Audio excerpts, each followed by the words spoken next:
नमस्कार विद्यार्थियों, कैसे हैं आप। हमारी 2 क्लासें हो चुकी है। आज हमारी तीसरी क्लास है जो कि बहुत महत्वपूर्ण होगी। सभी एक बार जुड़ जाइए। हाँ, नमस्ते। बहुत बढ़िया, बहुत अच्छा। कल हमें कुछ टेक्निकल इशू आई थी, लेकिन आशा है जो टेक्निकल इशू हमारे सॉर्ट आउट हो जाएगी। माइक से संबंधित इशू थे। अब मैं समझता हूँ कि माइक से संबंधित इशू आपके सामने नहीं रहेंगे। हाँ, चलो पढ़ते हैं, आज की क्लास का प्रारंभ करते हैं। तो देखिए,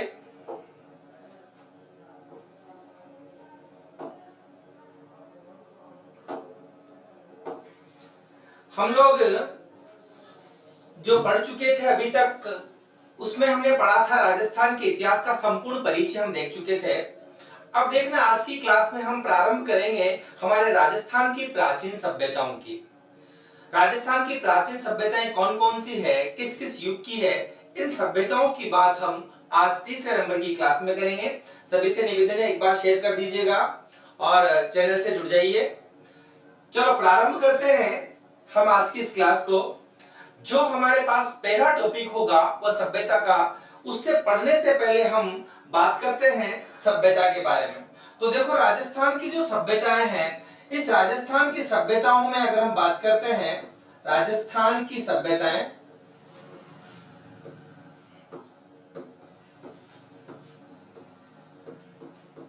इन राजस्थान की सभ्यताओं में हमारे पास सबसे बड़ी चीज ये आती है कि यहां पर जो सभ्यताएं मिलती है हमारे पास, वो प्रागैतिहासिक काल। वो कौन सी? प्रागैतिहासिक काल, आद्य ऐतिहासिक काल, आद्य ऐतिहासिक काल और ऐतिहासिक काल, तीनों काल की सभ्यताएं हमें राजस्थान की सभ्यता में देखने को मिलती है। तो देखना, इसके बारे में मैं आपको पहले बता चुका था कि प्रागैतिहासिक काल ऐसा काल जब मानव को लेखन कला का ज्ञान नहीं था, मानव लिखना नहीं जानता था। दूसरी बात करते हैं हम आद्य ऐतिहासिक कि इसमें मानव को लेखन कला का ज्ञान था, लेकिन ऐसे लेख पढ़े नहीं गए थे, इसलिए हमने उस सभ्यता को क्या कहा था? आद्य ऐतिहासिक काल। तीसरा आता है ऐतिहासिक काल। ऐतिहासिक काल वह काल होता है जब मानव को लेखन कला का ज्ञान भी था और लेख पढ़े भी गए। तो हमारे राजस्थान की जो सभ्यताएं हैं, उससे पहले मैं आपको थोड़ा सा इंट्रोडक्शन देना चाहूंगा भारत की सभ्यता से। तो देखो, भारत में अगर हम बात करें तो हमारे पास एक सभ्यता हुआ करती थी और इस सभ्यता का नाम था सिंधु नदी घाटी की सभ्यता। सिंधु नदी घाटी की सभ्यता। इस सभ्यता के बारे में हम जानकारी लेते हैं क्योंकि इसी का पार्ट जो कालीबंगा है हमारे राजस्थान में है, इसीलिए हम यहां से समझने का पूरा प्रयास करते हैं। देखो, सिंधु नदी घाटी की सभ्यता की बात करें तो ये हमारे भारत के अंदर है। अगर मैं भारत का एक छोटा सा मानचित्र आपके सामने बनाता हूं, ये तो ध्यान देना, एक नदी जो सिंधु नदी है वो हमारे भारत में होती हुई पाकिस्तान की ओर जा रही है। इसकी कुछ वितरकाएं थी, कुछ नदियां थी, सतलज, ब्यास, रावी, चिनाब, झेलम, ये कई नदियां हैं जो कि वैदिक सभ्यता में हम लोग पढ़ते हैं। इस सिंधु नदी के किनारे किनारे एक सभ्यता पनपी। देखो, अगर हम बात करते हैं कि सबसे पहले मानव कहां बसा, तो हम अच्छी तरह जानते हैं कि हमें किसी भी व्यक्ति को सबसे ज्यादा प्राथमिक आवश्यकताओं में जो जरूरत होती है वो किसकी होती है? वो होती है पानी की, और पानी से भी ज्यादा जरूरी होती है हवा की। और पानी हो गया, हवा हो गया, और उसके बाद खाना। ये हमारी प्राथमिक आवश्यकताएं हो गई। इसके बाद रोटी, कपड़ा, मकान, आपको सब पता है, कपड़ा हो गया, मकान हो गया, और हमारी आवश्यकताएं बढ़ती चली जाती है। लेकिन अगर बेसिक नीड की बात करें, अगर प्राथमिक आवश्यकताओं की बात करें जिनके बिना हम जिंदा नहीं रह सकते, तो ऐसी कंडीशन में हम सबसे पहले बात करते हैं हवा की। क्योंकि हवा हमें बिल्कुल निःशुल्क मिलती है, इसीलिए हम उसकी कोई परवाह नहीं करते हैं। पानी अब आजकल बोतलों में बंद हो गया है भाई। आपको एक बोतल स्टेशन पे या कहीं भी अगर आप पानी की बोतल खरीदते हैं तो कम से कम 20 रुपए में मिलने लग गई। खाना ये तो पेड़ है ही सी, आप अच्छी तरह जानते हैं, बिना पेड़ का खाना हमें मिलता नहीं है, इसके लिए पैसा चुकाना ही पड़ता है हमें।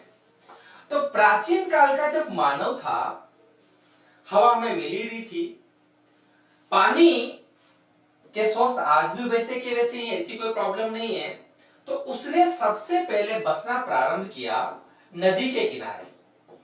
और जितने भी सभ्यताएं पनपी है विश्व में, वो सब नदियों के किनारे पनपी है, सब नदी घाटी की सभ्यताएं हैं। नदी के किनारे उन्हें पानी मिलता था पीने के लिए, खाना, कोई भी जानवर होता था नदी के किनारे पानी पीने के लिए आता था, वो उस जानवर को मारते थे और अपना पेट भर लेते थे, क्योंकि मानव क्या था, खाना बदोश था। खाना बदोश का मतलब खाने की तलाश में इधर उधर घूमता था, इसीलिए एक स्थान पर नहीं रुकता था। तो ये सभी चीजें नदियों के किनारे आसानी से मिल जाती थी, इसीलिए हर सभ्यता का अगर उदय होता है तो नदियों के किनारे होता है। तो भारत में भी विश्व की सबसे प्राचीनतम सभ्यता थी, उस सभ्यता का नाम था सिंधु नदी घाटी की सभ्यता। तो देखो, जो सभ्यता हमारी सिंधु नदी की घाटी में पनपी है, उसी का एक पार्ट हमारे राजस्थान में भी था। तो देखना, अगर हम इस पूरी सभ्यता की बात करते हैं कि सभ्यता कहां से कहां तक थी, तो इस सभ्यता में अगर हम देखते हैं, इस सभ्यता के विस्तार की बात करते हैं, तो ये सभ्यता उत्तर, देखो किसी भी मैप का हमेशा क्या होता है, ये उत्तर होता है, किसी भी मैप का ये पार्ट क्या होता है, दक्षिण होता है, किसी भी मैप का ये पार्ट क्या होता है, ये पूर्व होता है, और किसी भी मैप का ये पार्ट क्या होता है, पश्चिम होता है। अच्छा, आप लोगों से निवेदन है कि आप लोग एक कॉपी लेकर बैठे और मेरे साथ ही इसके नोट्स बनाते हुए चलें, क्योंकि लाइव क्लासेस है, और लाइव क्लासेस है जैसे हम बिल्कुल क्लासरूम में पढ़ाते हैं आपको ऑफलाइन, उसी प्रकार से लाइव क्लासेस है। तो आप, मैं लिखा भी दिया करूंगा आपको। तो देखना, किसी भी मैप की अगर हम बात करते हैं, तो मैप का ये पार्ट हमारा क्या होगा, हमेशा उत्तर होगा, ये पार्ट मेरा दक्षिण होता है, ये पार्ट पश्चिम होता है, और ये पार्ट मेरा क्या होता है, पूर्व होता है। तो देखना, ये पूरी जो सभ्यता थी सिंधु नदी घाटी की सभ्यता, इसका उत्तरतम बिंदु की बात करूं मैं, तो उत्तर में एक स्थान था, इस स्थान का नाम था मांडा। क्या नाम है, मांडा। और ये मांडा कहां पर है हमारे पास, ये जम्मू कश्मीर का पार्ट है। कहां का पार्ट है, जम्मू कश्मीर का। मांडा हमारे पास हो गया। उसके बाद अगर हम इसके दक्षिण की बात करें, तो दक्षिण में इसका विस्तार था देमाबाद। देमाबाद, इसको आप दाइमाबाद भी कह सकते हो, दाइमाबाद, ये दाइमाबाद भी कहलाता है, ये महाराष्ट्र का हिस्सा है। उसके बाद अगर आप पूर्व की बात करें, तो पूर्व में एक स्थान था आलमगीरपुर, आलमगीरपुर, और ये कहां है, यूपी में है हमारे पास। देमाबाद कहां है हमारे पास, महाराष्ट्र में हमारे पास देमाबाद है। ये कहां है, जम्मू कश्मीर में था। और अगर मैं पश्चिम के बिंदु की बात करूं, तो पश्चिम का बिंदु था मेरा सुतकांगेडोर, सुतकांगेडोर, ये बलूचिस्तान में है, बलूचिस्तान का हिस्सा है, जो अफगानिस्तान वाला पार्ट है, ये यहां पर स्थित है। मतलब पूरी सिंधु सभ्यता की अगर हम बात करते हैं, तो संपूर्ण सभ्यता जिसके अधिकतम विस्तार की अगर बात की जाती है, तो इसका पश्चिमतम बिंदु था हमारा सुतकांगेडो। इसके बाद सिंधु नदी घाटी की कोई भी स्थल हमें खोजने को नहीं मिला है, या प्रकाश में नहीं आया है। इधर बात करें तो ये भारत का पार्ट आ रहा है यूपी, आलमगीरपुर के आगे कोई भी स्थान इधर नहीं है जहां की अगर हम बात करते हैं कि इधर कोई स्थान हमें मिला हो। दक्षिण भारत में अगर सिंधु नदी घाटी की सभ्यता की बात करें, तो अंतिम स्थल जो हमें देखने को मिलता है, जो प्रसिद्ध है, देमाबाद है, दाइमाबाद है। और उत्तर की बात करें तो ये हमारा मांडा है, जम्मू कश्मीर के अंदर। कहां पर है, जम्मू कश्मीर के अंदर। तो संपूर्ण सभ्यता, सिंधु नदी घाटी की ये संपूर्ण सभ्यता इस तरीके से त्रिभुजाकार आकार में, कौन सा आकार था, त्रिभुजाकार, त्रिभुजाकार इसका आकार था, इसमें इसका विस्तार हुआ। अगर आपसे पूछा जाता है कि सिंधु सभ्यता का विस्तार किस आकार का है, तो आंसर क्या होगा, त्रिभुजाकार। और 12,99,600 वर्ग किलोमीटर लगभग हम इसको मान सकते हैं। कभी कभार 580 भी आपको बुक्स में मिल जाएगा, एनसीईआरटी की बुक्स में देखने को मिलेगा, 600 आपका है। तो ध्यान देना लगभग, क्योंकि विस्तार खोजें लगातार चलती रहती है तो इसमें कोई प्रॉब्लम नहीं है। तो इसका संपूर्ण विस्तार हमारे पास कितना है? त्रिभुजाकार आकार में विकसित है पूरी सभ्यता। और उत्तर में आपने देख लिया मांडा, दक्षिण में दैमाबाद। हमारे पास पूर्व की बात करें हम तो पूर्व में हमारे पास आलमगीरपुर है, और पश्चिम की बात करें तो हमारे पास क्या हो गया? सुदकांगेड़ो। आप इसको चाहो तो लिख लीजिएगा, इसको मान लो या स्क्रीनशॉट ले लें इसका। यस, आगे बढ़ते हैं। आपने स्क्रीनशॉट ले लिया हुआ है, आप पहुंच करके भी आप स्क्रीनशॉट ले सकते हो। मैं स्क्रीन से पूरा हट जाऊंगा तो आप आराम से इसका स्क्रीनशॉट ले सकते हैं। तो यहां से छोटे छोटे क्वेश्चन, 4 क्वेश्चन या 5 क्वेश्चन बनते हैं। क्वेश्चन किसी भी प्रकार का आता है कि सिंधु सभ्यता का उत्तरतम बिंदु कौन सा है, तो आपको आंसर मिल जाएगा उसका मांडा। दक्षिणतम बिंदु दैमाबाद, ये क्वेश्चन आ चुका है भाई, ये क्वेश्चन आरपीएससी के द्वारा पूछा जा चुका है, दैमाबाद के द्वारा ये है। दूसरा, अगर हम बात करते हैं इधर यूपी में आलमगीरपुर नामक स्थान है, इसका हमारे पास कौन सा बिंदु क्या? पूर्वतम और ये पश्चिमतम। इसके बाद अगर हम देखते हैं इसके विस्तार की बात करते हैं तो इसी में हमारे पास क्या देखने को मिलता है? हमें एक स्थान आता है कालीबंगा। कौन सा स्थान आता है? कालीबंगा। अब कालीबंगा की अगर हम बात करते हैं तो देख रहे हैं भारत के मानचित्र में, मैं बिल्कुल मानचित्र आपको बना के बता रहा हूं। ये अगर हम बात करते हैं इस स्थान को, ये भारत का ये पार्ट है, तो ये मेरा राजस्थान है। ये राजस्थान का जो पार्ट है आपका इस तरीके से गुजरात की सीमा से लग रहा है। और अगर हम बात करते हैं सिंधु नदी की, ये सिंधु नदी हमारे पास यहां से गुजर रही है। स्पष्ट मैप में आपको समझाऊंगा मैं पूरा। अब क्या हुआ था कि सबसे पहले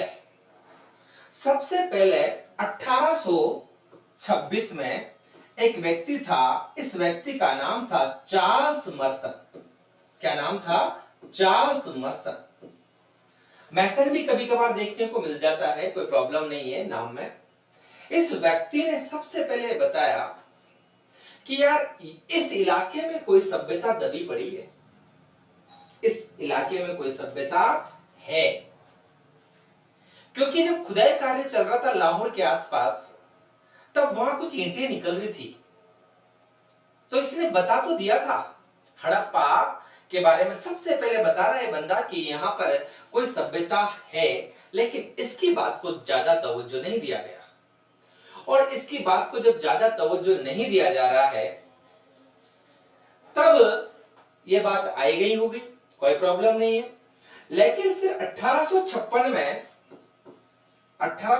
में अलेक्जेंडर कनिंघम जो थे, अलेक्जेंडर कनिंघम जो थे, इनको हमने पुरातात्विक इतिहास का पिता कहा है, अलेक्जेंडर कनिंघम को। इसलिए कहा है कि हमने इसका पुरातात्विक सर्वेक्षण विभाग का इनको महानिदेशक घोषित कर दिया था।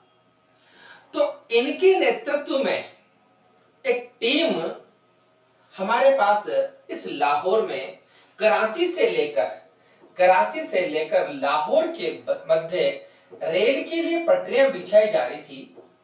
और आपको अच्छी तरह पता है 1853 में 54 में हमारी ट्रेनें चल चुकी थी, लॉर्ड डलहौजी का कार्यकाल था।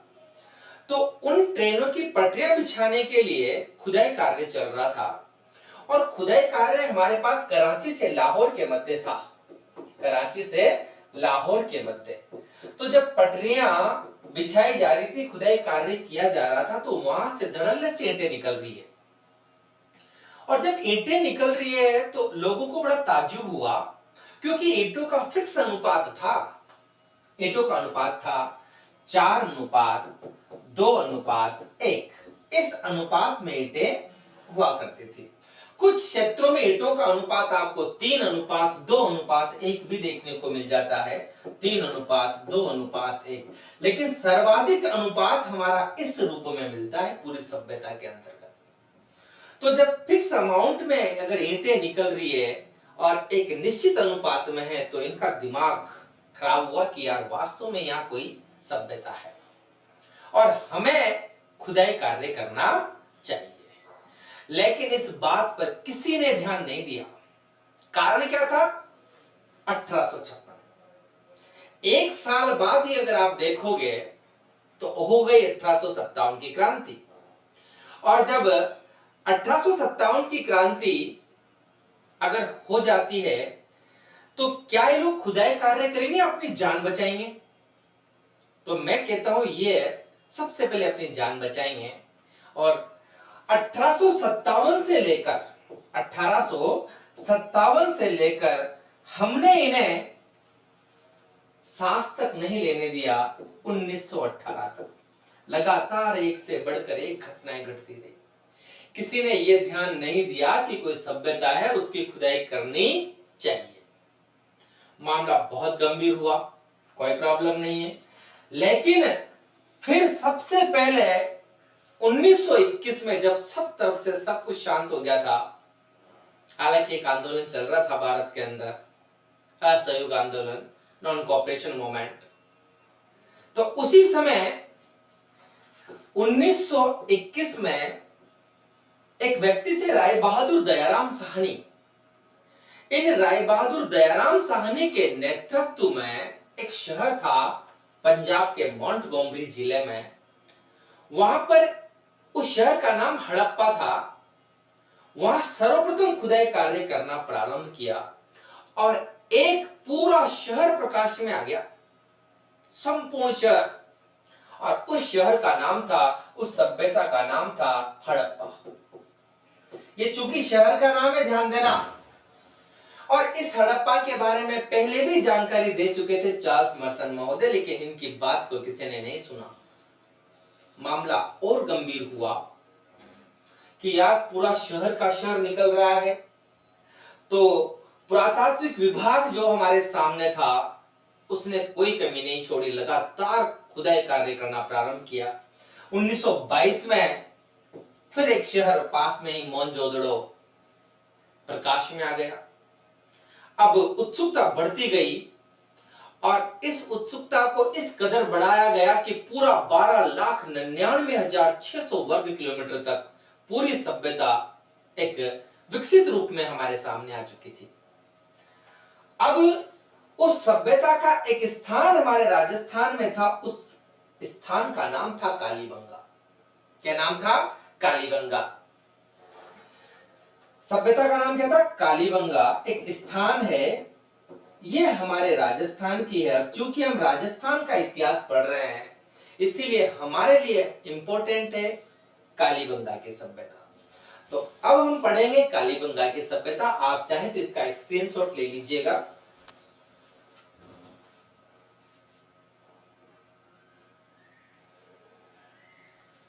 मैं स्क्रीन से इसलिए हट जाता हूं कि ताकि आप स्क्रीनशॉट लेते वक्त पूरी स्क्रीन को ले पाए। तो पॉज करके आप स्क्रीनशॉट ले सकते हैं, ऐसी कोई प्रॉब्लम नहीं है। तो हम प्रारंभ करते हैं। आज की हमारी सभ्यता जो है, उस सभ्यता का नाम है कालीबंगा की सभ्यता। कालीबंगा की सभ्यता, बंगा की सभ्यता, ये हमारी आज की सभ्यता। तो कालीबंगा की सभ्यता पढ़ने से पहले मैं आपको इसको मैप पे डिनोट कर देता हूं। ये हमारे पास राजस्थान का मानचित्र है। देखो थोड़ा सा इधर उधर बन जाए तो आप टेंशन करते मत लेना, माना कि राजस्थान मान लेना। आप मान लेते हैं हर चीज को, तो यहां भी हम माना कि राजस्थान, आपको समझ में आ जाएगा, पर टेंशन मत लेना। इस राजस्थान के इस पार्ट में एक नदी बहती थी जो कि कालका की पहाड़ी से निकलती है, और इस नदी का नाम क्या था या क्या है? घग्गर। क्या नाम है? घग्गर नदी। ये जिला हमारे पास कौन सा है? ये गंगानगर था, और इसी का एक पार्ट हो गया हनुमानगढ़। दो जिले हैं, गंगानगर और हनुमानगढ़, दो जिले हमारे पास इस इलाके में थे। नदी वर्तमान में कौन सी बहती है? घग्गर नदी है। और घग्गर नदी के किनारे ही ये स्थान था। इस स्थान का नाम था कालीबंगा। स्थान का नाम क्या है? कालीबंगा। इस घग्गर नदी के बारे में आपने सुन रखा होगा कि जब इसमें बाढ़ आती है तो पाकिस्तान के फोर्ट अब्बास तक बह के चली जाती है और वहां टक्कर मारती है, वहां बाढ़ की स्थितियां पैदा कर देती है। बहुत खतरनाक नदी है जब इसके अंदर बाढ़ आती है तो ध्यान रखना, जो कालीबंगा हमारे पास स्थान है। अब यहां से छोटे छोटे क्वेश्चन हमारे बीच में बनते हैं। कौन कौन से क्वेश्चन हमारे बीच में बनते हैं वो हम देखते हैं। इसका स्क्रीनशॉट ले लें।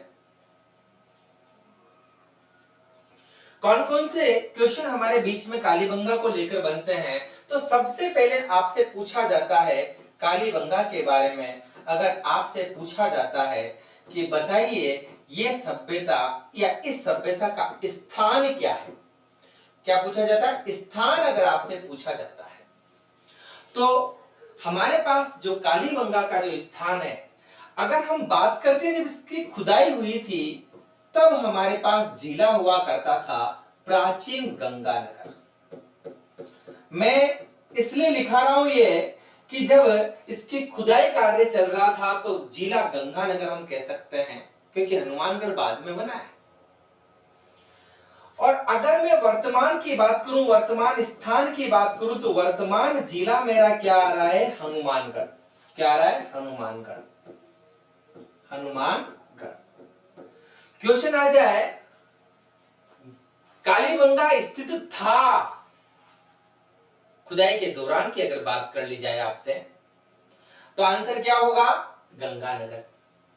वर्तमान में है तो आपका आंसर क्या होगा?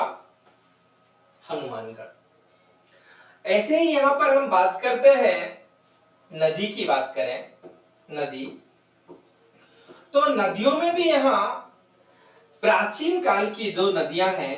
प्राचीन काल, और प्राचीन काल की जो नदियां थी वह थी सरस्वती, सरस्वती और दृश्यदती।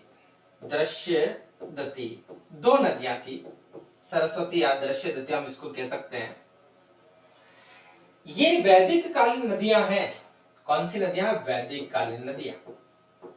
वैदिक कालीन नदियां।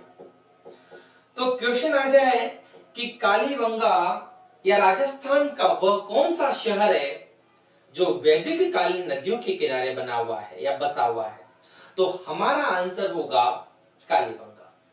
क्योंकि सरस्वती और दृश्यदती वैदिक काल की नदियों में शुमार है, वैदिक काल की प्रमुख नदियों में माना जाता है इनको। ये नदीतमा के नाम से जानी जाती थी, और अगर हम कहें तो वर्तमान में विद्या की देवी हम इसको बोलते हैं। लेकिन वर्तमान में दोनों नदियां यहां विलुप्त हो चुकी है। तो फिर एक क्वेश्चन आता है कि विलुप्त प्राय नदियों के किनारे स्थित राजस्थान की कौन सी सभ्यता है? मतलब जो नदियां विलुप्त हो चुकी है, अब नहीं है, तो राजस्थान का वह कौन सा स्थान है जो विलुप्त प्राय नदियों के किनारे स्थित है? एक फिर अच्छा सा क्वेश्चन बनता है, और आपका आंसर क्या होगा? आपका आंसर क्या होगा? कालीबंगा। लेकिन आपसे पूछा जाता है कि आप तो ये बताइए कि वर्तमान में यहां पर कौन सी नदी है? तो वर्तमान में यहां पर है घग्गर नदी। कौन सी नदी है? घग्गर नदी। अब घग्गर नदी, इसको मृत नदी भी कहा जाता है। मृत नदी ये है कि यह गर्मियों के समय सूख जाती है। इसको रुंडित नदी कहा जाता है। तो कई प्रकार के नाम इसके मिलते हैं। हमें याद रखना है घग्गर नदी वर्तमान में यहां बहती है। प्राचीन काल की नदियों की बात करें, सरस्वती और दृश्यदती हमारे सामने आती है। अब आपसे पूछा जाता है कि आप बताइए इस स्थान की खोज कब हुई है? तो इस स्थान की खोज है 1952 में। 1952 में स्वतंत्रता के बाद खोजा जाने वाला पहला स्थान है। बहुत अच्छा क्वेश्चन है। स्वतंत्रता के बाद खोजा जाने वाला पहला स्थान कौन सा है? कालीबंगा। आप इस बात को आराम से पोंछ करके लिख लेना। और इसके खोजकर्ता जो थे वो थे हमारे पास अमलानंदा घोष। क्वेश्चन आता है कई बार ए घोष लिखा आता है, और ए घोष का पूरा नाम है, ए घोष का पूरा नाम है अमलानंद घोष। ये पुरातात्विक विभाग के सदस्य अध्यक्ष बना दिए गए थे राजस्थान में। तो ये अमलानंदा घोष इसकी खोज करते हैं 1952 में, और मैंने अभी हाल ही में आपको बताया है स्वतंत्रता के बाद खोजा जाने वाला प्रथम स्थान हमारे पास कौन सा आता है, कालीबंगा हमारे सामने आंसर आता है। अब मैं अगर इसकी खुदाई की बात करूं, खुदाई, तो खुदाई का कार्य इसका 1961 से लेकर 69 तक चला। 1961 से लेकर 69 तक इसका खुदाई कार्य चलता है, और बहुत अच्छे तरीके से बहुत बड़े एरिया पर इसका खुदाई कार्य करवाया जाता है। और इस खुदाई कार्य में सहयोग देने वाले कौन थे हमारे पास, बीबी लाल, वल्लभ और ब्रजवासी लाल, बीबी लाल और बीके थापर।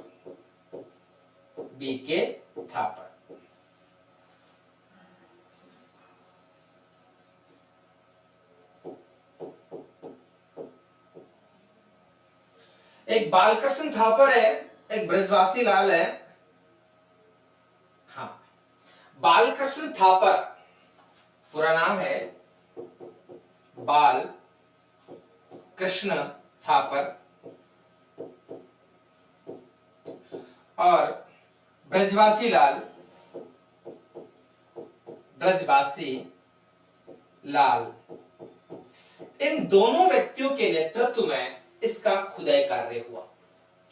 तो यहां से कई छोटे छोटे क्वेश्चन हमारे पास बनता है। सबसे अच्छा क्वेश्चन तो क्या बना कि राजस्थान का वो कौन सा स्थान है जो स्वतंत्रता के बाद, देखो मैं बार बार रिपीट कर रहा हूं और आप इसको अपनी कॉपी में उतार लो, राजस्थान का वह स्थान जो स्वतंत्रता के बाद खोजा गया, पुरातात्विक स्थान की बात कर रहे हैं, तो ये पहला पुरातात्विक स्थान कालीबंगा आता है हमारे पास। आप तो भारत का बोलो, भारत का, राजस्थान से भी अगर आगे बढ़ते हैं तो भारत में पहली बार कालीबंगा ही प्रकाश में आता है। बाकी छोटे छोटे क्वेश्चन आपके सामने हैं, आप इसका स्क्रीनशॉट ले सकते हैं।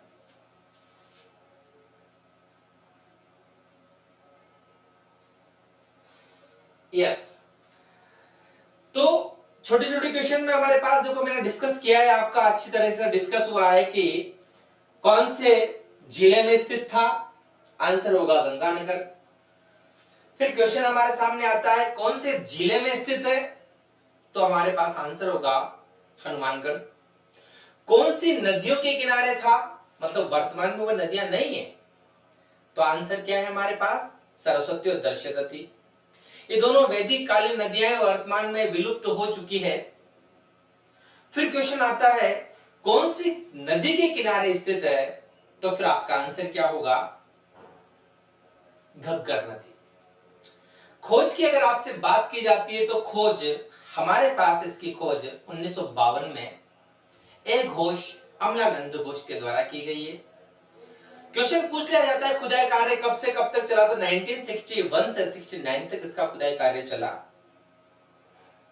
बीबी लाल और बीके थापर, दो पुरातात्विक वेत्ताओं ने इसका बहुत अच्छे तरीके से खुदाई कार्य करवाया, और जब खुदाई कार्य हुआ तो पूरी सभ्यता प्रकाश में आती है।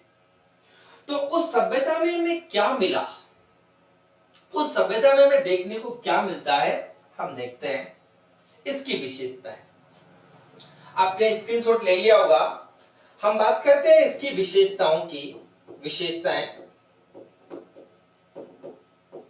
विशेषताओं का मतलब देखो, सभी स्थानों से कई चीजें मिली है पूरी सभ्यताओं में, जितने भी 360 380 वर्तमान के स्थल हैं, वहां सब जगह जो चीज मिली है वो सब जगह कॉमन है, लेकिन किसी न किसी स्थान पर कोई चीज विशेष रही तो हम उसी को पढ़ेंगे, क्योंकि हमारे लिए वही इंपॉर्टेंट है किस स्थान पर यहाँ क्या विशेष है।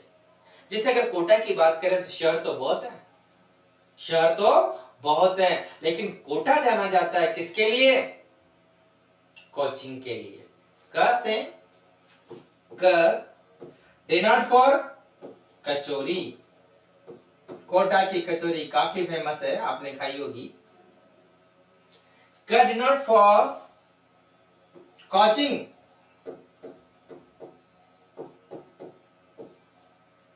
शिक्षा नगरी के नाम से जानी जाती है। और एक और है कोटा डोरिया। ये कोटा की प्रसिद्ध चीजें हैं जिनके लिए कोटा जाना जाता है, संपूर्ण भारत में जाना जाता है। तो यहां कुछ विशेषता हो गई, उसी प्रकार से हमारी इस सभ्यता में क्या विशेषताएं हैं हम उसको देखेंगे। देखना, विशेषताओं में सबसे पहले बात करते हैं हम इस कालीबंगा का अर्थ क्या है भाई? कालीबंगा, कालीबंगा का अर्थ क्या है अगर ये आपसे पूछा जाता है? तो देखो, पंजाबी और सिंधी की अगर हम बात करते तो बंगा जो शब्द है, काली बंगा, तो जो बंगा जो शब्द है, बंगा का मतलब होता है चूड़ियां। क्या होता है? चूड़ियां। पंजाबी और सिंधी में इसका शब्द शाब्दिक अर्थ चूड़ियां होता है। तो हम क्या कह सकते हैं? इसका शाब्दिक अर्थ हो गया काली चूड़ियां। क्या शाब्दिक अर्थ हो गया? काली चूड़ियां इसका शाब्दिक अर्थ हो गया। ये हमारा शाब्दिक अर्थ है। क्वेश्चन आता है कालीबंगा का शाब्दिक अर्थ बताइए। शाब्दिक यानी शब्दों का अर्थ बताइए। तो हमारा क्या आंसर हुआ? काली चूड़ियां। बंगा का मतलब होता है चूड़ियां और काली का मतलब जो हमारे पास आप सब जानते हैं। अब एक चीज हमारे सामने आती है कि आप ये बताइए कि साहब ये चूड़ियां किसकी बनी हुई थी? उस समय में लोहे की जानकारी नहीं थी, हाँ तांबे की जानकारी थी, लेकिन तांबा काला नहीं होता है। कांच की जानकारी हम जानते नहीं थे। तो ध्यान देना, चूड़ियां जो थी वो हमारी काली मिट्टी से निर्मित थी। किससे निर्मित थी? काली मिट्टी से निर्मित है। कौन सी चूड़ियां? ये काली चूड़ियां। तो शाब्दिक अर्थ हमारा सामने आ गया कि इस कालीबंगा का शाब्दिक अर्थ क्या हो गया? काली चूड़ियां, जो कि किससे निर्मित है? काली मिट्टी से निर्मित है। उसके बाद अगर दूसरी विशेषता की सबसे बड़ी बात करें तो ध्यान देना, यहां विश्व में विश्व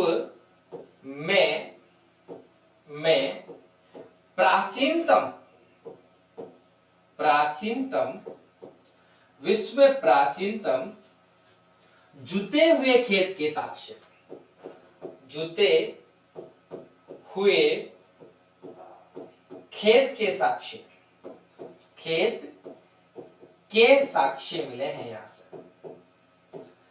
सबसे बड़ी बात है, देखो एक बहुत शानदार क्वेश्चन यहां से बनता है। और कालीबंगा की सभ्यता में यदि कोई क्वेश्चन सबसे ज्यादा आज दिन तक पूछा गया है तो ये क्वेश्चन सबसे ज्यादा पूछा गया है कि बताइए हमें जुते हुए खेत के साक्ष्य कहां से मिले। तो ध्यान रखना, ये साक्ष्य हमारे मिलते हैं कालीबंगा की सभ्यता से। खेत जुता हुआ है। खेत क्या है? जुता हुआ है।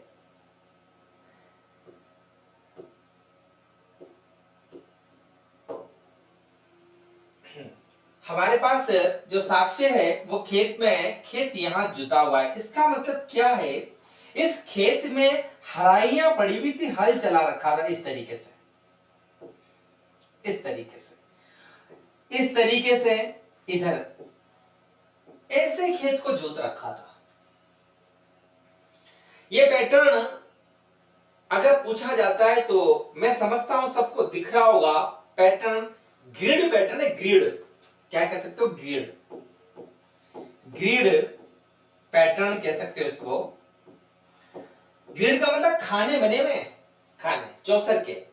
जो खेत में जो हल चला रखा था ऐसे सीधा, फिर ऐसे क्रॉस में, मतलब जो हल एक दूसरे को समकोण पर काट रहा था। कैसे?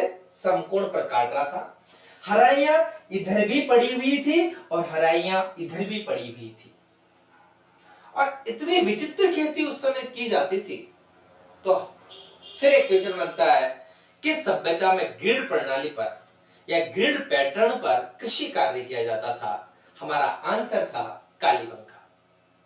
आप इसको और भी तो नाम दे सकते हो, देखो चेस के खानों के समान चेस, आप इसको नाम दे सकते हो चौसर, चौपड़, जो आप कई नाम अलग अलग शहरों में नाम है, चौपड़ हो गया, के खानों के समान कृषि कार्य कहां किया जाता था? तो आंसर क्या होगा मेरा? कालीबंगा। अब देखना, ये जो खेत जुता हुआ है, क्या यहां पर कृषि के साक्ष्य मिल रहे हैं क्या? बहुत अच्छा क्वेश्चन है। अगर आपसे पूछा जाता है कि आप ये बताइए विश्व में प्राचीनतम कृषि के साक्ष्य कहां से मिलते हैं, तो आपका आंसर कालीबंगा नहीं होगा। आपका आंसर कालीबंगा नहीं होगा। अब आप कहोगे क्यों नहीं होगा साहब? इसलिए नहीं होगा, यहां जुता हुआ खेत दिख रहा है, यहां आपको इस खेत में फसल नहीं दिख रही है, ध्यान देना, यहां फसल नहीं है, यहां कृषि नहीं है, खेत में फसल नहीं उग रही है। फसल के साक्ष्य अगर पूछते हैं, कृषि के साक्ष्य, तो मालवण जो अफगानिस्तान बलूचिस्तान में है, वहां से हमें सबसे पहले कृषि के प्राचीनतम साक्ष्य मिलते हैं। कहां से? मालवण से। बलूचिस्तान से स्थान है मालवण, यहां से हमें सबसे पहले कृषि के प्राचीनतम साक्ष्य यहां से देखने को मिलते हैं। इसको दोबारा लिख देता हूं मैं, मालवण, ये स्थान। तो हमारा बहुत इंपॉर्टेंट क्वेश्चन यहां बनता है कि विश्व के प्राचीनतम जुते हुए खेत के साक्ष्य कहां से मिलते हैं। आपका सबसे इंपॉर्टेंट क्वेश्चन है, आप इसको अच्छी तरीके से याद रखते हैं। और बड़ी बात क्या है, विश्व में प्राचीनतम मतलब इसके पहले एक भी हमें नहीं मिलता है। तो दूसरी विशेषता हमारी क्या हो गई? पहली विशेषता कालीबंगा का शाब्दिक अर्थ देखा, दूसरी विशेषता विश्व में प्राचीनतम जुते हुए खेत के साक्ष्य। अब जुते हुए खेत के साक्ष्य में भी क्या था? दो फसलें एक साथ बोते थे लोग, दो फसलें एक साथ बोने का पैटर्न था। जो कम दूरी का स्थान था, वहां पर हमें देखो यहां एक चीज और मिलती है, दो फसलें एक साथ बोते थे, एक साथ बोने का परिणाम हमें प्रमाण मिला है यहां से। तो ध्यान रखना, दो फसलों में कौन कौन सी? कम दूरी पे हमें चना मिला है, क्या मिला है? चना। और ज्यादा दूरी पर सरसों देखने को मिली है। ये बहुत अच्छा पैटर्न है। यहां से दो फसलें एक साथ बोने के प्रमाण भी हमें मिलते हैं। किसके लिए? जुते हुए खेत के लिए। अब आप कहोगे साहब यहां कृषि तो हो नहीं रही थी, फिर ये कैसे मिल गई? चना कैसे मिल गया, सरसों कैसे मिल गई? आपने कहा कि कृषि तो थी नहीं यहां पर। तो ध्यान देना, जो बीज डाले होंगे वो जमीन में ज्यादा गहराई में अगर डाल दिए जाते हैं तो नहीं उगते हैं। आप में से सब अधिकांश किसान पुत्र होंगे, आपके कृषि होगी, तो आपने देखा होगा कि जब किसान अगर थोड़ा सा जमीन में ज्यादा या 3-4 उंगल या 2 उंगल से ज्यादा अगर बीज डाल देता है तो उगता नहीं है, उसको सनलाइट नहीं मिल पाती है। तो हो सकता हो ऐसा हुआ होगा, क्योंकि सभ्यता नदी में बाढ़ आने से, भूकंप से, महामारियों से ऐसे ऐसे जवाब हमें मिलते हैं आगे जाके। तो इस कारण से जब सभ्यता नष्ट हुई होगी तो पूरी की पूरी ऐसे दब गई होगी, और दबने के कारण हमें वहां से चना और सरसों के साक्ष्य मिल जाते हैं। तो दो आपके पास विशेषताएं हो गई, पहला शाब्दिक अर्थ, दूसरा विश्व प्राचीनतम जुते हुए खेत के साक्ष्य। आप इसका स्क्रीनशॉट ले लीजिए।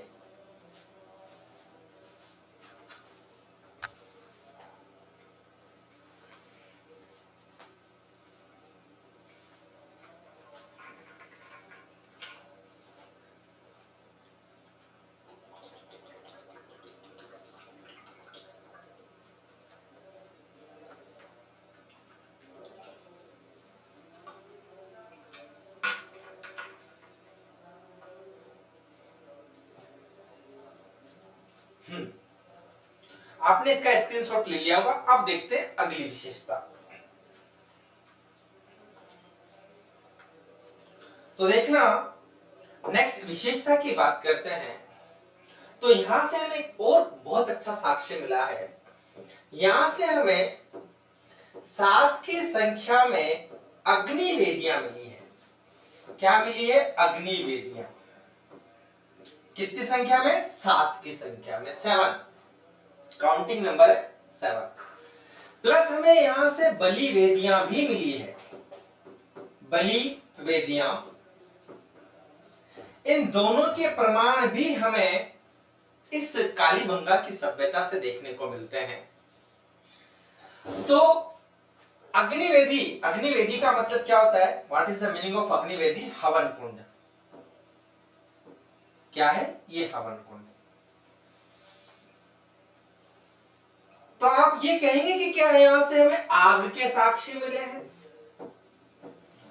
अगर आपसे पूछा जाता है कि आग के प्राचीनतम साक्ष्य कहां से मिले, तो इसका मतलब ये नहीं है कि कालीबंगा से हमें आग के साक्ष्य मिले। आग नहीं है, ध्यान रखना, आग नहीं है, केवल हवन कुंड है। केवल क्या है? हवन कुंड, ये मिले हैं।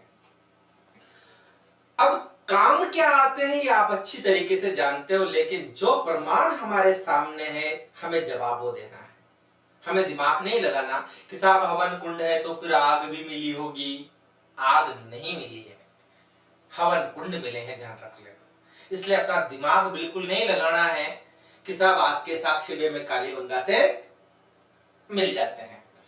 फिर अगर बात करते हैं इसकी, हवन कुंड मिल रहा है हमें यहां से, और भी कितनी की संख्या में? 7 की संख्या में। अब एक चीज, छोटी सी जानकारी मैं आपको बताना चाहता हूं कि जो हवन हम करते हैं, आज भी मांगलिक कार्य के लिए हम हवन करते हैं, तो ये हवन कहां करते हैं? ये हवन हम आग में करते हैं। हम कहां करते हैं? आग में ये हवन करते हैं। हवन कुंड बनाया जाता है और उसमें जो संविदा जलाई जाती है और उसमें क्या लगा दी जाती है? आग लगा दी जाती है। हवन कुंड इस तरीके से होता है हमारा। तो अब दिमाग में आता है कि यार आग में ही हवन क्यों करते हैं? पानी में क्यों नहीं करते? हवा में क्यों नहीं करते? संविदा जलेगी भी नहीं, घी का घी भी अच्छा रहेगा, कोई प्रॉब्लम ही नहीं है। अलग अलग बर्तन रख दो, उनमें हवन कर दो। ऐसा क्यों नहीं? ऐसा इसलिए नहीं है कि ये जो अग्नि देवता था पृथ्वी लोक पर निवास करता था, और जब पृथ्वी लोक पर ये अग्नि देवता निवास कर रहे हैं तो इसका एक काम था जो इसको बहुत अच्छे तरीके से सौंपा गया था। इनसे कहा गया था कि आप देवताओं और मनुष्य, देवता और मनुष्य के बीच मध्यस्थ का काम अगर किसी को सौंपा गया तो वो था अग्नि देवता।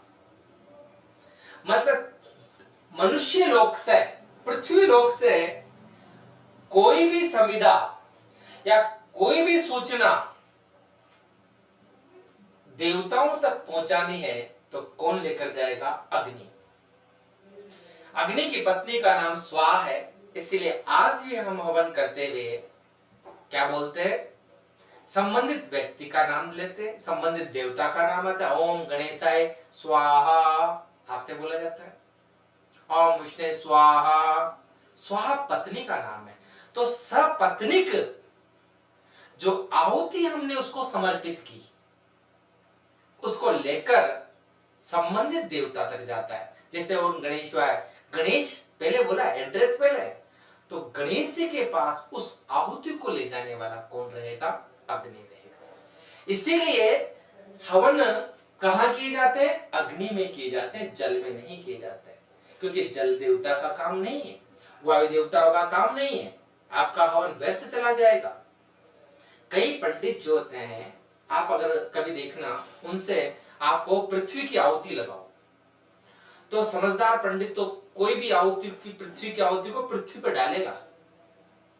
लेकिन कई पंडित उस पृथ्वी की आहुति को भी कहां डलवा देते हैं? अग्नि में डलवा देते हैं।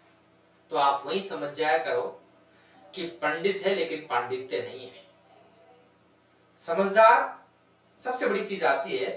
तो इस तरीके से जो 7 अग्नि वेदियां मिली है, जो हवन कुंड हमें मिले हैं, ये लोग भी हवन करते थे। अब एक चीज और हमारे सामने बहुत अच्छी समझ में आती है कि आज हम पूजा क्यों करते हैं।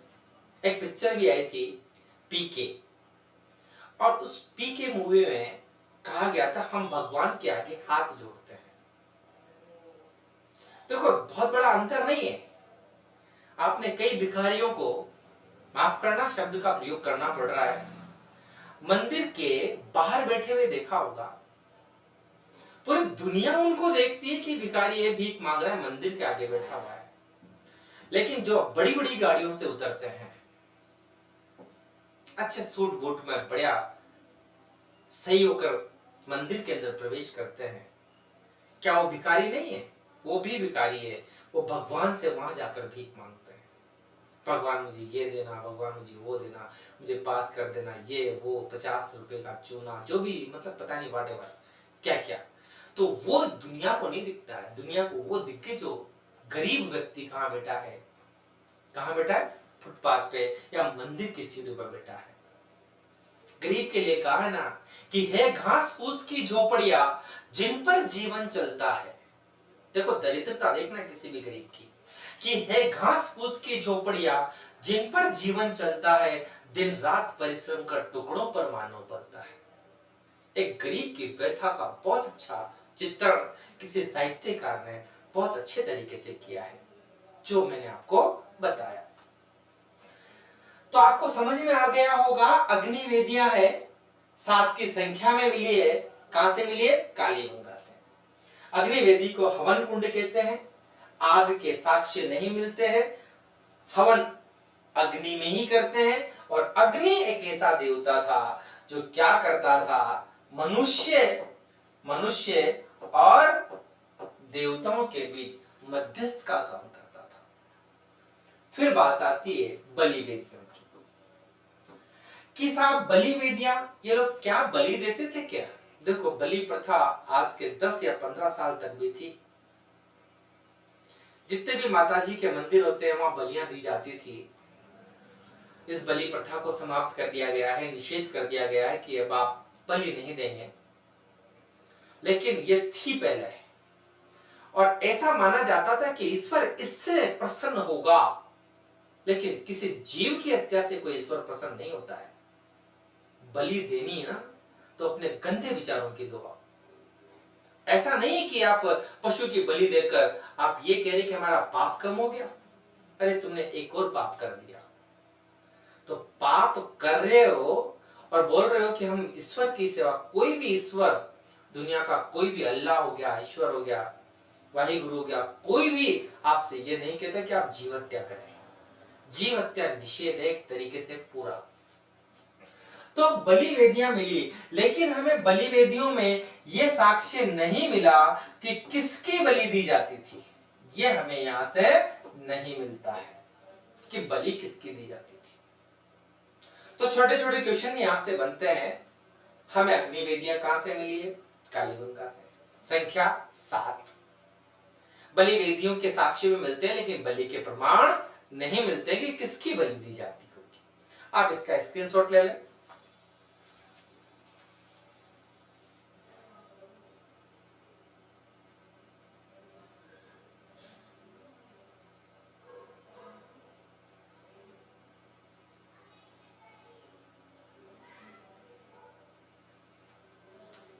चलो आपने स्क्रीनशॉट ले लिया होगा।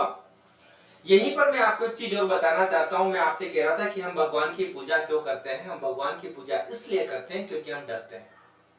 हम डरते हैं, डर की वजह से करते हैं। तो ध्यान देना, ये लोग भी डरते थे और ये लोग जानकारी रखते थे जादू, टोना, टोटके, झाड़ फूंक और मंत्रों में विश्वास करते थे। सबसे बड़ी बात है ना विश्वास। शब्द क्या है? विश्वास। किसमें? जादू में विश्वास करते थे कि यार मेरे ऊपर किसी ने जादू कर दिया, टोने टोटके कर दियो। टोने टोटके आप सभी जानते हैं, बच्चा जब छोटा होता है उसके क्या लग जाती है, उसको यदि कोई बीमार भी पड़ गया तो हम क्या कहते हैं? नजर लग गई साहब। ये इंडिया में लगती है नजर, और कहीं नहीं लगती। विदेशों में मैंने नहीं सुना कि वहां फॉरेन में किसी को कोई चाल से उसको नजर लग गई हो। ये हमारे बच्चों को लगती है नजर। खूबसूरत है भाई, ऐसी क्या है, नजर लग सकती है। हम क्या करते हैं? टोने टोटके करवाते हैं, मंदिर पे जाते हैं, पुजारी होते हैं, वो झाड़ फूंक करता है, झाड़ू होता है उनके पास, उससे वो झाड़ू लगाता है, उस पर फूंक मारता है और मंत्र बोलता है। हमें नहीं पता कौन सा मंत्र बोलता है, मैं तो नहीं जानता। हो सकता है कोई गाना भी गा रहा हो, किसी भी प्रकार का श्रीवल्ली गाना गा रहा हो, कुछ भी टोटे टोटे हो गया, कुछ भी गाना गा रहा हो। लेकिन हाँ, देखना सबसे बड़ी बात है, वो बच्चा ठीक हो गया। वो बच्चा ठीक हो गया, उसने तो कुछ भी किया है पुजारी ने। तो ये क्या है? ये विश्वास है। क्या है? विश्वास है। तो ये लोग जादू, टोने टोटके, झाड़ फूंक और मंत्रों में विश्वास करते थे। ये सबसे बड़ी बात थी। और ये क्यों करते थे ये हम नहीं जानते। आज भी तो हम अंधविश्वासों में विश्वास करते हैं। बिल्ली का रास्ता काट जाना हमारे यहाँ शुभ होता है। तुमने नहीं सोचा कि बिल्ली भी तो मर सकती है, तुम उसका रास्ता काट गए। तो ध्यान रखना, ये अंधविश्वास है और हमें अब इन अंधविश्वासों से आगे निकल जाना चाहिए। आप स्क्रीनशॉट ले चुके होंगे, फिर देख लें एक बार इसको। चल, अब देखना, हम बात करते हैं आगे कि हमने कृषि कार्य देख लिया, अग्नि देख ली। अब यहां अगली जब सबसे बड़ी विशेषता थी यहां का नगर नियोजन। नगर नियोजन कहां का नगर नियोजन? कालीबंगा का नगर नियोजन। कालीबंगा का नगर नियोजन। अब इस नगर नियोजन की अगर हम बात करते हैं तो नगर बड़े व्यवस्थित थे। नगर बड़े व्यवस्थित थे, सड़कें एक दूसरे को समकोण पर काटती थी। सड़कें एक दूसरे को समकोण पर काटती थी। जैसे कृषि कार्य में था सेमिट ईयर। तो आप जब मैंने वहां कहा कि ये ग्रिड प्रणाली है, कौन सी प्रणाली है? ग्रिड प्रणाली। कृषि कार्य भी ग्रिड प्रणाली पर मिला तो नगर नियोजन भी ग्रिड प्रणाली पर मिलता है हमें यहाँ पर। और इसकी अच्छी विशेषता क्या हो सकती है? इसकी अच्छी विशेषता यह हो सकती है कि इधर से चलने वाली हवाएं, उत्तर की ओर से चलने वाली हवाएं गली का पूरा कचरा दक्षिण की तरफ ले जाती थी। इधर से कोई हवा आ रही है पश्चिम से, वो बिल्कुल पूर्व की तरफ ले जाती थी। मतलब उस समय गलियां बिल्कुल नीट एंड क्लीन हुआ करती थी। और अगर संपूर्ण भारत की बात करें तो इस प्रणाली पर हमारे 2 शहर बने हुए हैं। और दोनों शहर में से कौन कौन से हैं आप मुझे कमेंट सेक्शन पे इसका जवाब देना, मैं आपको बताऊंगा। मैं यहां लिख देता हूं याद करने के लिए, शहर। भारत के ऐसे कौन कौन से शहर हैं जो किस पर आधारित है? ग्रिड प्रणाली पर बसे हुए हैं। इसका आंसर आप मुझे कमेंट सेक्शन में करना, मैं इसका जवाब बताऊंगा आपको। हम आगे बढ़ते हैं। तो ध्यान रखना, नगर नियोजन किस पर था? ग्रिड प्रणाली पर आधारित था। अब वहां एक और अच्छी विशेषता क्या थी? जो मकान थे, ये मकान है, ये गली हो गई और इस गली में ये मकान बना हुआ है। ये मकान ऐसे बने हुए हैं, ऐसे। तो इनके जो दरवाजे हैं, हमारे मकानों के दरवाजे मुख्य सड़क पे खुलते हैं। हमारे दरवाजे कहां खुलते हैं? ऐसे मुख्य सड़क पे खुलते हैं। लेकिन ध्यान देना, पूरी सिंधु नदी घाटी की सभ्यता में मकान के दरवाजे कहां खुले? पीछे। कहां खुलते हैं? पीछे की ओर गली में खुल रहे हैं। ध्यान देना, मुख्य सड़क पर मकान के दरवाजे नहीं खुलते थे। मैं लिख देता हूं, मकान के दरवाजे, मकान के दरवाजे पीछे गली में खुलते थे, गली में खुलते थे,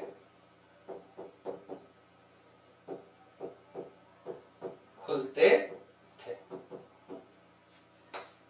लेकिन एक अपवाद है इसका, लोथल व्यापारिक नगर है भाई, वहां मकानों के दरवाजे आगे की ओर खुले। देखो अपवाद हर जगह होता है, इस सभ्यता में भी हमें अपवाद स्वरूप मिलता है। बहुत अच्छी जानकारी है। यहां नाली व्यवस्था भी बड़ी उत्तम थी। देखो नगर नियोजन का पार्ट है, नगर नियोजन के पार्ट में पढ़ रहे हैं, हमने देख लिया नगर इस प्रणाली से बसे हुए हैं, मकानों के दरवाजे इस तरीके से हैं, इसका भी स्क्रीनशॉट ले लीजिए।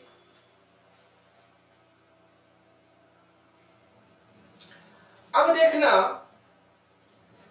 जो हमारे पास नाली व्यवस्था थी, नाली व्यवस्था, पूरा नगर नियोजन चल रहा है, नाली व्यवस्था, पहली चीज तो सबसे बड़ी है, नालियां थी और नालियां इस तरीके से थी,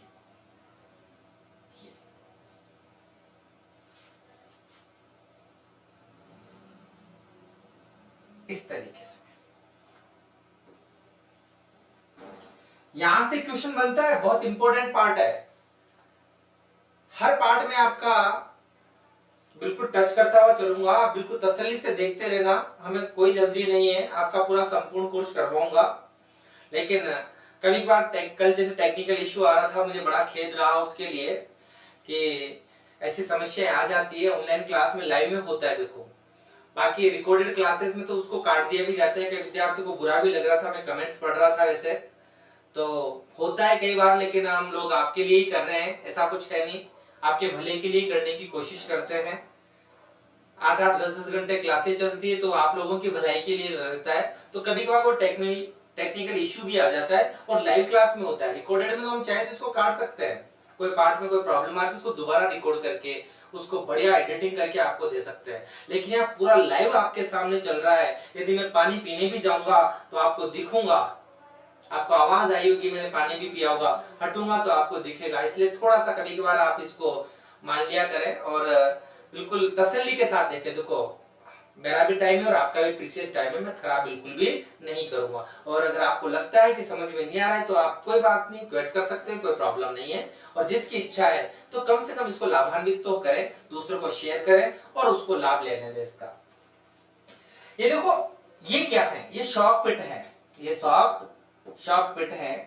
शॉक पिट क्या है कि जब नाली में पानी आता था, ये पानी आया और पानी के साथ यदि कोई कचरा आ गया तो कहां गिर जाता था, इसमें गिर जाता था। कचरा यहां इकट्ठा हो रहा है और इसके बाद पानी कहां उठ जाएगा, फिर यहां उठ जाएगा, फिर कोई कचरा बच गया तो यहां गिर जाएगा, फिर पानी ऊपर उठेगा और फिर कचरा आ गया तो यहां गिर जाएगा। और इस प्रकार से नालियां चलती थी। ये नालियां कभी भी अवरुद्ध नहीं होती थी। आज की अगर नाली व्यवस्था देखें तो रोड पे पानी मिलता है, रोड पे पानी हमें मिलेगा आज नालियां देखे तो, लेकिन उस जमाने में 2350 बीसी की बात कर रहा हूं, आज की बात नहीं है। ये 2350 बीसी से 1750 बीसी की घटनाएं मैं आपको बता रहा हूं। उस जमाने में आज के 3000 या 5000 साल पहले की बातें हैं, तब व्यक्ति इतने उन्नत थे। उन्नत यही नहीं, ये जो ये ढकान है, ये ढकान हमारे पास हमें ये ईंटों से हो रहे हैं, अभी आपको समझाऊंगा इसका। लेकिन नालियों में ये जो खोखले तनों का प्रयोग करते थे, पेड़ के खोखले तनों का प्रयोग, पेड़ के खोखले तनों का प्रयोग, खोखले तनों का प्रयोग। तो कई बार आपका क्वेश्चन आता है कि वह सभ्यता बताइए जहां नालियों में पेड़ के खोखले तनों का प्रयोग किया जाता था, तो आंसर क्या होगा मेरा, कालीबंगा। इतनी उत्तम व्यवस्था आज भी अगर दक्षिण भारत में देखते हैं हम तो बांस मिलेगा आपको देखने को, उनको नाली के रूप में प्रयोग कर लिया जाता है। वो खोखला होता है, उसको काट कर देख लेते हैं, आधा कर लेते हैं और बिल्कुल नाली के रूप में उसको यूज कर लेते हैं। और मकानों में भी लगे रहते हैं, बांस के माध्यम से मकान बने रहते हैं। तो यह व्यवस्था बड़ी उत्तम थी, नाली व्यवस्था काफी अच्छी थी। लेकिन यहां से हमें दुर्भाग्यवश ये नाली व्यवस्था क्षतिग्रस्त अवस्था में मिलती है। किसमें मिलती है? क्षतिग्रस्त अवस्था में ये नाली व्यवस्था हमें मिलती है। टूटी फूटी नालियां मिली है, क्षतिग्रस्त यानी टूटी हुई नालियां मिलती है हमें यहाँ पर। इसीलिए हमने इस शहर को एक नाम दिया है, और वो नाम है हमारे पास दीन हीन शहर। क्वेश्चन आता है कि दीनहीन शहर के नाम से किसे जाना जाता है? तो मेरा आंसर होगा कालीबंगा, क्योंकि नालियां टूटी फूटी और क्षतिग्रस्त अवस्था में मिलती है। आप इसका स्क्रीनशॉट ले लें।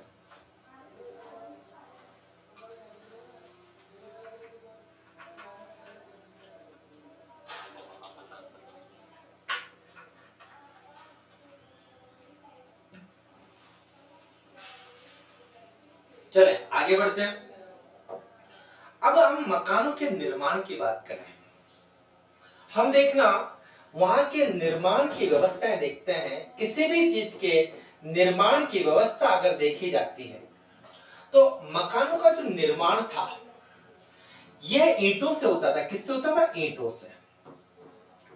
सिंधु सभ्यता में हमें संपूर्ण जगह से ईंटें मिली है, और मैंने आपको कहा है कि जो ईंटें होती थी यह हमें कच्ची प्लस पक्की ईंटों से निर्मित यहाँ के शहर थे, यहाँ की नालियां थी।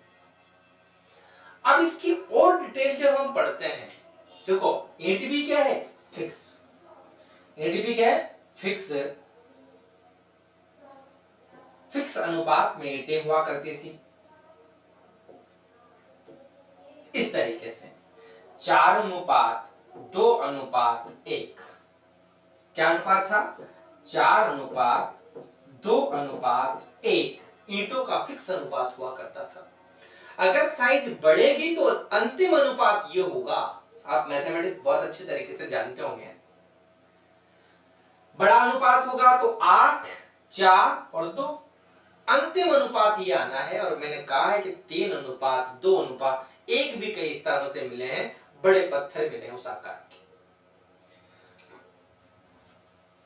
बात आती है कि कच्ची प्लस पक्की, और मैंने कहा कि अग्नि के साक्ष्य तो नहीं मिल रहे हैं, लेकिन जब हम और डीपली इतिहास को पढ़ते हैं तो हम क्या पाते हैं? हमें यह देखने को मिलता है कि यहां सुर्रे से ईंटें पकाई जाती थी। किससे पकाई जाती थी? सुर्रे से ईंटें पकाई जाती थी। अब आपके दिमाग में आएगा कि साहब सुर्रे से ईंटें कैसे पक सकती है? बड़ा गंभीर विषय है।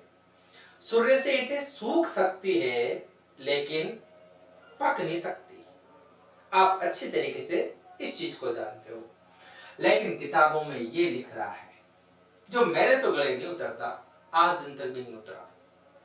इतिहास से पीएचडी किया, डॉक्टरेट हूं, लेकिन हिस्ट्री में ये कभी देखने को नहीं मिला कि इसकी जगह ये यही कहते थे कि आग के भट्टे, हालांकि भट्टे मिल रहे हैं लेकिन ईंट पकाई जा रही थी, ऐसा कोई प्रमाण हमें नहीं मिल पा रहा है।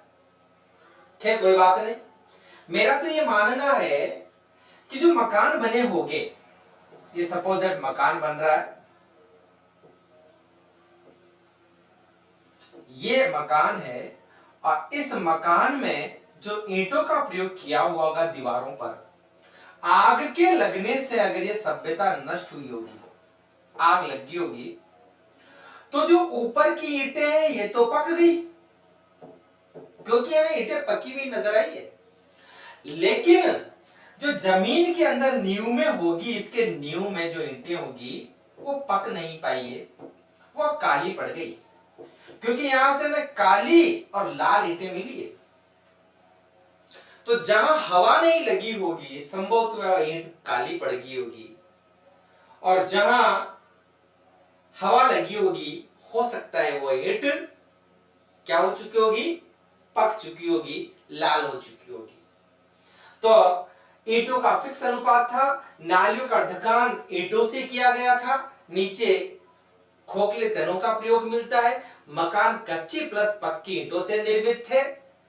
इस प्रकार से यहाँ की बहुत अच्छी उत्तम व्यवस्था है। कुएं अगर मिले हैं, बाउंड्रीज अलग मिली है, दुर्ग का प्राचीर अगर मिला है, तो सब में अधिकांश ईंटों का प्रयोग किया जाता था। मिट्टी का लेप लगा दिया जाता था, छत पे भी लेप देखने को मिलता है हमें। बहुत अच्छी उत्तम व्यवस्था थी। आप इसका भी स्क्रीनशॉट ले लीजिए।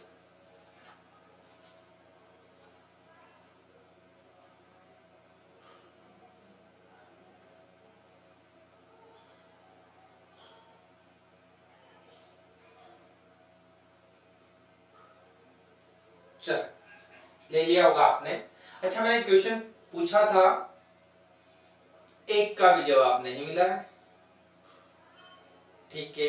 अच्छा, 8:07 हो गए, माफ करना, टाइम का मुझे ध्यान नहीं रहा।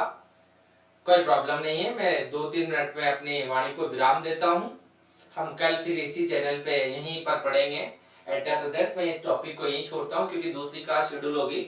आज मुझे बिल्कुल भी टाइम का पता नहीं चल रहा, बिल्कुल शांति से क्लास चल रही है, और मुझे आज थोड़ा सा अच्छा भी लग रहा है कि आप लोग शांति से बैठे हुए हैं और बिल्कुल पढ़ रहे हैं। तो मैं अब देखो 2-3 दिन थोड़ा सा सेटअप में प्रॉब्लम थी, लेकिन अब शायद मुझे लगता है कि किसी प्रकार की कोई समस्या नहीं आ रही है। आज मैंने मेरे खुद के चैनल पे इसको बिल्कुल लाइव नहीं किया है, ये जुगल सर ऑनलाइन क्लासेस पे लाइव चल रही है आज ये क्लास। इस क्लासेस को मैं रिकॉर्डेड दूंगा वहां पर आज, क्योंकि कोई समस्या आ जाती है तो थोड़ा सा व्यवधान हो जाता है उसके अंतर्गत। मुझे नहीं लगता आज कोई समस्या आई होगी। आप लोगों से एक गुजारिश है कि हमें 2 या 3 दिन हो गए, तो आप एक रजिस्टर लेकर बैठे हैं। देखो धीरे धीरे हर चीज जम जाएगी, और रजिस्टर में आप नोट्स बनाते हुए चलते हैं। मैं स्क्रीनशॉट लेने के लिए आपसे बोलता हूँ, आप वहां हट सकते हैं और उस स्क्रीनशॉट को वहां पर लिख भी सकते हैं। तो एक रजिस्टर मेंटेन करते हुए चलें, क्योंकि हमारे पास अगर टेक्निकल हेल्पर का जो बैच चल रहा है, इसमें कम से कम 35 नंबर का हमारा राजस्थान जीके है, जो किसी भी विद्यार्थी को नौकरी तक पहुंचा देगा। और मैंने कल ही कहा है कि राजस्थान के लिए तो बहुत वरदान है कि अब पेंशन योजना प्रारंभ हो चुकी है। तो ध्यान रखना, बहुत अच्छे तरीके से तैयार करें। आज के लिए यहीं पर अपनी वाणी को विराम देता हूं। जय हिंद, जय भारत।